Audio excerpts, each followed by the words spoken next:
Hey guys, আসসালামু আলাইকুম, welcome to my first blog. আজকে আমি আপনাদের সাথে একটি ইলিশ পোলাও রেসিপি শেয়ার করব।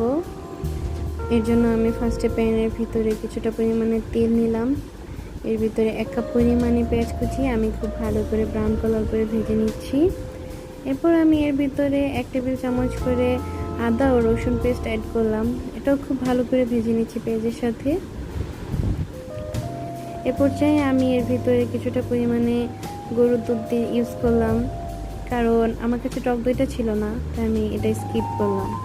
1 টেবিল চামচ পরিমাণে মরিচের গুঁড়া, 1 টেবিল চামচ পরিমাণে জিরার গুঁড়া, 1 টেবিল চামচ পরিমাণে ধনিয়ার গুঁড়া ও সামান্য পরিমাণে গোলমরিচ আর স্বাদ মতো লবণ দিয়ে খুব ভালো করে এটাকে রান্না করে নিলাম। এ পর্যায়ে আমি এর ভিতরে কষানো মশলাটার ভিতরে আমি ইলিশ মাছগুলোকে দিয়ে দিব। ইলিশ মাছগুলোকে আমি এপিট ওপিট করে খুব ভালো করে নেড়ে দিলাম।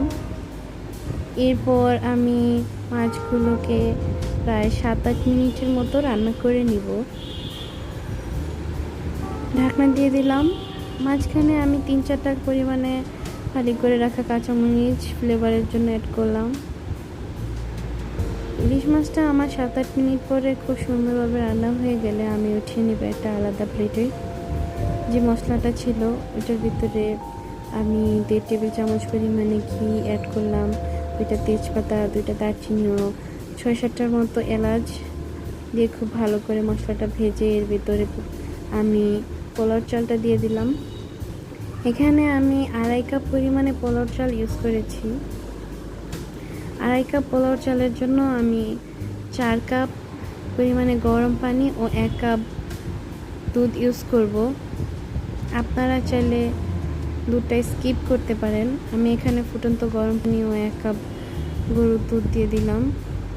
খুব ভালো মতো নেড়ে আমি এর ভিতরে 2টা কাঁচামরিচ দিয়ে দিলাম।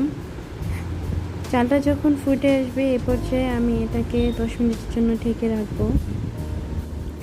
10 মিনিট পর ফিরে আসলাম। এখন আমি এর ভিতরে ইলিশ মাছগুলো দিয়ে দিব। ইলিশ মাছগুলো সাজিয়ে দেওয়ার পর পেঁয়াজ বেরেস্তাগুলো উপরে সুন্দর মতো সাজিয়ে দিলাম। রাইসগুলো আগে হালকা নেড়ে দেওয়া উচিত ছিল, কিন্তু আমি ভুলে গিয়েছিলাম, তাই হালকা নেড়ে দিচ্ছিলাম। এরপর আমি ইলিশ পোলাওটাকে 10 মিনিটের জন্য দমে রাখবো। 10 মিনিট পর দেখুন আমার ইলিশ পোলাওটা রেডি। যেমন দেখতে সুন্দর হয়েছে, চালগুলো ঝরঝরা হয়েছে, খেতেও খুবই টেস্টি হয়েছে। আপনার আমার ভিডিও ভালো লাগলে একটা লাইক করবেন প্লিজ। Thank you.